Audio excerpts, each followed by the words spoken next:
जम्मू कश्मीर के पहलगाम में हुए आतंकी हमले से पूरा देश गुस्से और दुख में है और होना भी चाहिए। जब बाहरी दुश्मन हमारी सरजमीन पर हमला करते हैं तो पूरा देश एकजुट होकर खड़ा होता है और मेरा मानना है कि हमारा देश एकजुट है। लेकिन सवाल यह है, क्या सिर्फ एकजुटता काफी है? हमले के बाद सरकार से उम्मीद थी कि वो कड़े कदम उठाएगी, आतंकियों को सबक सिखाएगी। लेकिन क्या हुआ? आप सब जानते हैं कि सवाल पूछने पर लोक गायिका नेहा सिंह राठौर के खिलाफ एफआईआर दर्ज हो गई। और सिर्फ नेहा सिंह ही क्यों, कई लोगों के खिलाफ सरकार ने एफआईआर दर्ज कर ली है और 4PM जो कि यूट्यूब चैनल है उसे भारत में बैन कर दिया गया। वजह सिर्फ इतनी है कि इन लोगों ने सरकार से सवाल पूछे। नेहा ने कहा कि पहलगाम में हुआ हमला सुरक्षा में चूक था और शायद इसका इस्तेमाल बिहार चुनाव में होगा। क्या ये सवाल पूछना गलत था?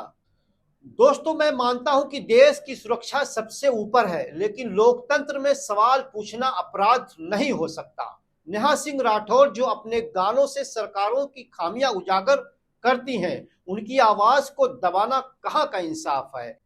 अगर उनके सवाल पाकिस्तान में वायरल हो रहे हैं तो क्या हमारी सरकार इतनी कमजोर है कि वो जवाब देने की जगह आवाज बंद करे? 4PM चैनल भी सरकार की नीतियों पर सवाल उठाए थे, लेकिन सवालों का जवाब एफआईआर और बैन से नहीं, तर्क से देना चाहिए। और सरकार को चाहिए कि देश के नागरिकों को संतुष्ट करे। जिस तरीके से सरकार की जिम्मेदारी है कि वो हमारी रक्षा करे, उसी तरीके से सरकार की ये भी जिम्मेदारी है कि वो हमें सच बोलने और सच सुनने का हक दे। इस देश के संविधान ने हमें ये हक दिया है। आतंकियों पर लगाम लगाने के लिए कड़े कदम उठाने चाहिए थे, ना कि सवाल पूछने वालों पर एफआईआर। हमारा देश मजबूत है क्योंकि हम एक हैं, लेकिन ये एकता तभी मायने रखती है जब हमारी आवाज सुनी जाए, ना कि हमारी आवाज को दबा दिया जाए। दोस्तों, आइए हम सब एकजुट रहें, लेकिन सवाल पूछना ना छोड़ें, क्योंकि सवाल पूछने वाला ही लोकतंत्र को जिंदा रखता है। सरकार से कहना चाहता हूं कि आतंकियों को जवाब दीजिए, ना कि अपने ही देश के नागरिकों को दबाने की कोशिश की जाए।